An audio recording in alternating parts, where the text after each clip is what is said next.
तो second part में हमारा सबसे पहला फोकस ये रहने वाला है कि स्किन टेक्सचर को और रियलिस्टिक कैसे बना पाएँ, क्योंकि ये जो पोर्ट्रेट मैं यूज़ कर रहा हूँ स्टोन कोल्ड का, उसमें बहुत सारी डिटेल्स हैं। पहले तो बहुत छोटी से छोटी, और रियलिस्टिक का मतलब ही ये होता है कि आप जैसे आपके खुद की स्किन को आप देखोगे आईने में या कहीं पे भी आप ज़्यादा देखो तो उसमें सेल्स दिखेंगे, बहुत छोटी छोटी ब्रिक टाइप स्मॉलर लाइन्स दिखेगी, बट डायरेक्टली आप अगर देखोगे तो उतने डिटेल्स आपको नहीं दिखने वाले हैं। तो वही चीज़ों को आप जब पोर्ट्रेट्स में या फिर ड्राइंग्स में अप्लाई करोगे तो वो रियलिस्टिक स्केचेस बन जाते हैं। तो ये स्केच पूरा स्टार्ट करने से पहले मैं आपको ये बताना चाहूँगा कि आर्ट को पूरी दुनिया तक पहुँचाना है, तो यही चीज़ की वजह से आपको लाइक करना है, शेयर और कमेंट ये कर दो कि ये पूरे ट्यूटोरियल को आप कितना रेट करने वाले हो। तो उसके बाद हम स्टार्ट करेंगे पूरे ट्यूटोरियल को। और बहुत लोग ये भी बोल रहे थे कि रियलिस्टिक स्केचेस में क्या टूल्स अलग अप्लाई होते हैं या फिर टूल्स अलग यूज़ करते हैं हम, तो उसमें कुछ भी अलग नहीं होता है। सेम टूल्स जो हम सारे ट्यूटोरियल्स में यूज़ करते हैं सेम टूल्स यहाँ पे भी अप्लाई होंगे, बट चीज़ होगी कि कैसे हम वो टूल्स को अप्लाई करने वाले हैं वही। तो वो सारे के सारे टूल्स जो मैंने यूज़ किए हैं वो अगर आपको बाय करने हैं तो सारे मैंने लिंक्स में डाल रखे हैं, आप जाके चेकआउट कर सकते हो। तो पहले टूल्स की बातें हो गई, तो उसके बाद रियलिस्टिक स्केच स्टार्ट करने में हमारा पहली चीज़ है कि हमेशा की तरह हमें बेस लेयर को कभी भी नहीं भूलना है।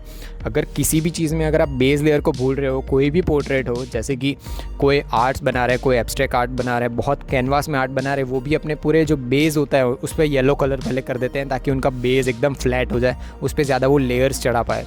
तो वैसे ही ये भी स्केचेस में होता है कि हमेशा बेस लेयर आपको लगानी ही है। और रियलिस्टिक स्केचेस जिसके लिए आप अगर अप्लाई कर रहे हो तो उसके लिए तो हमेशा बेस लेयर बहुत ज़्यादा इंपॉर्टेंट होती है। तो एच पेंसिल को आप यूज़ कर सकते हो। एच पेंसिल सबसे लाइट होती है और उसके सबसे ज़्यादा हमारी चीज़ ये है कि जो हम पेपर यूज़ करते हैं जैसे 110 GSM होता है, 150 GSM, 200 different type of GSM, मतलब ज़्यादा हार्डर और ज़्यादा टेक्सचर वाले पेपर्स होते हैं। तो उसमें प्रॉब्लम ये होती है कि उसमें जब भी आप शेड करोगे या कुछ भी मतलब पेंसिल से अप्लाई करोगे तो उसमें छोटे छोटे डॉट्स और डेंट्स रह जाने वाले हैं। तो वो ही रीज़न रहता है कि जब भी आप उसके ऊपर जब शेडिंग करोगे और उसको ब्लेंड करोगे ब्लेंडिंग स्टम्प या किसी चीज़ से, तो वो ठीक से ब्लेंड नहीं होता है। तो उसी वजह से हम बेस लेयर बनाते हैं पहले एच पेंसिल से। हो सके उतनी अच्छे से शेडिंग करो। सबसे बड़ी स्किल कोई भी आर्टिस्ट अगर वो बना सकता है वो है शेडिंग। बहुत अच्छे से जितना अच्छा आप शेडिंग कर पाओगे और जितने अच्छे से स्ट्रक्चर बना पाओगे आप बेस लेयर का, उतने अच्छे आपके स्केचेस दिखने वाले हैं।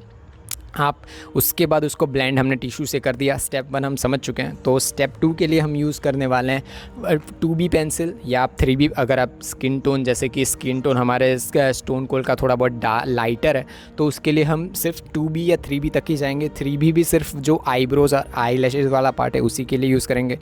तो सेम रीज़न है कि हम 3B पेंसिल हम थर्ड लेयर के लिए या फिर सेकंड लेयर के लिए यूज़ करेंगे। फर्स्ट लेयर के लिए जो हमने यूज़ किया वो 2B पेंसिल, बट जो आप जैसे कि उनका बोल्ड है थोड़े वो, तो लेफ़्ट साइड वाला पार्ट देखो उनके वहाँ पे तो थोड़े बहुत डार्कर दिख रहा है, तो उन पार्ट पे सिर्फ आप 2B पेंसिल या फिर 2B या 3B पेंसिल जो भी आपको जहाँ पे डार्कर दिख रहा है वहाँ पे आप अप्लाई कर सकते हो। और मैं एक और चीज़ बताना चाहूँगा कि अगर आप कोई भी चीज़ को, कोई भी पेंसिल्स यूज़ कर रहे हो तो उसको शेडिंग करते टाइम थोड़ा बेंड कर दिया करो ताकि वो शेडिंग ठीक से हो पाए। और अगर आपको ये पूरा का पूरा स्केच रियल टाइम में देखना है कि कैसे प्रेशर अप्लाई करते हैं, कैसे सारी चीज़ें बनाते हैं, तो उसके लिए पूरी सेकंड चैनल है मेरी स्विच का जिस 2.0, वहाँ पे आप देख सकते हो पूरे 10-12 घंटे का मेरा पूरा स्केच।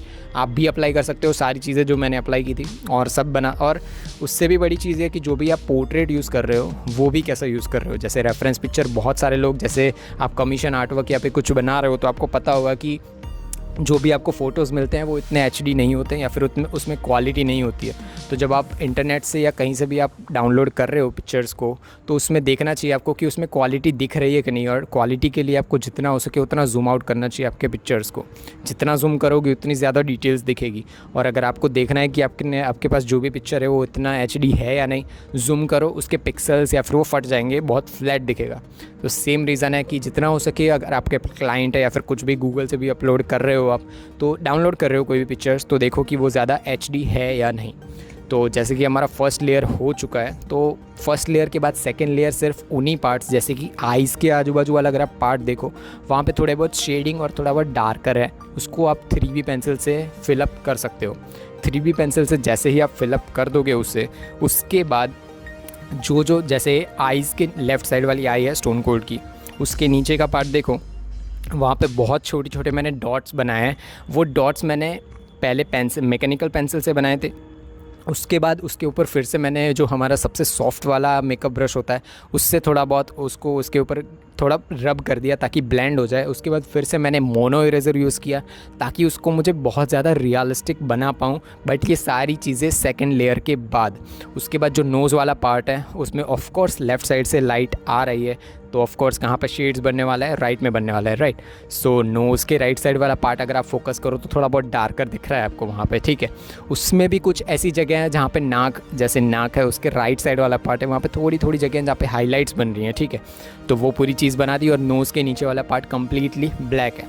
और जो उनके मोस्टेज हैं, मोस्टेज में तो हम पूरा का पूरा डिस्कस थर्ड पार्ट में करने वाले हैं, बट इसमें थोड़ा बहुत बात कर लेंगे कि मोस्टेज बनाते टाइम अगर उनकी किसी भी पार्ट्स, मोस्ट ऑफ जो भी हम देखते हैं वो ब्लैक ही होती है, बट जो स्टीव ऑस्टिन की मोस्टेचेस है, मतलब मूंछ है, वो उतनी गोल्डन है, ब्लैक पार्ट तो ज़्यादा है ही नहीं। तो उसके लिए क्या करेंगे हम, पहले 8B पेंसिल से सिर्फ जो छोटे छोटे बाल जो सबसे ब्लैक दिख रहे हैं, सबसे जैसे जैसे नाक के एकदम नीचे वाले बाल को अगर आप देखोगे, फोकस करोगे तो वो है। तो पूरा का पूरा मोस्टेच वाला पार्ट हम देखने वाले हैं थर्ड में। सो बाय बाय। तो आज के ट्यूटोरियल के लिए बस इतना ही। अगर आपने इस ट्यूटोरियल से कुछ ना कुछ सीखा है तो सब्सक्राइब कर दो और लाइक कर दो। अगर आपको कोई भी क्वेश्चन और क्वेरीज हो इस ट्यूटोरियल के रिगार्डिंग तो कमेंट में लिख दो। तब तक के लिए ध्यान रखो खुद का और जिनसे प्यार करते हो उनका भी। आपका चित्रकारिक दिन हो। टट्टूज।